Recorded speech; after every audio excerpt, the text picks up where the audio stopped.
I shouldn't be up here. I should be back in school on the other side of the ocean. Yet you all come to us young people for hope. How dare you? Just days after mobilizing millions of the world's youth in protest, today Greta Thunberg voiced their collective outrage. You have stolen my dreams and my childhood with your empty words. The 16-year-old Swedish activist used the floor of the United Nations to condemn world leaders.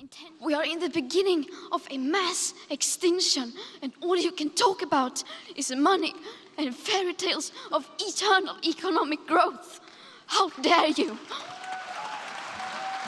Excellencies. The Secretary General told countries to come with concrete plans.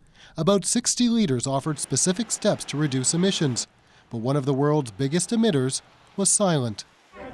Thunberg was surprised as anyone to see Donald Trump appear at the summit.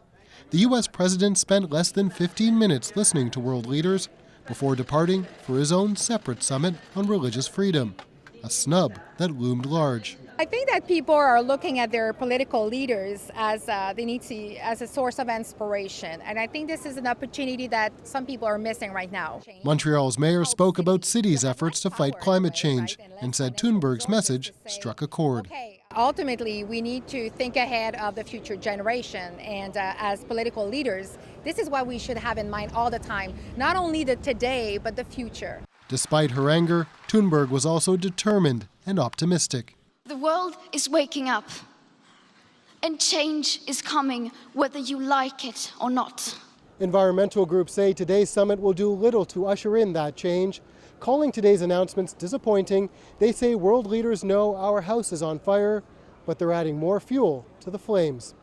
Stephen D'Souza, CBC News at the United Nations. So Greta Thunberg spoke for almost 5 minutes at the UN today. Her pleas were forceful, fervent, and oh so eloquent. So here is more of what she said for the record. For more than 30 years, the science has been crystal clear.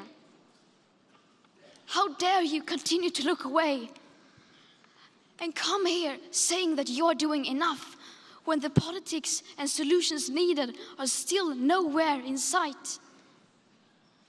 You say you hear us and that you understand the urgency. But no matter how sad and angry I am, I do not want to believe that. Because if you really understood the situation and still kept on failing to act, then you would be evil, and that I refuse to believe. You are failing us, but the young people are starting to understand your betrayal. The eyes of all future generations are upon you. And if you choose to fail us, I say we will never forgive you.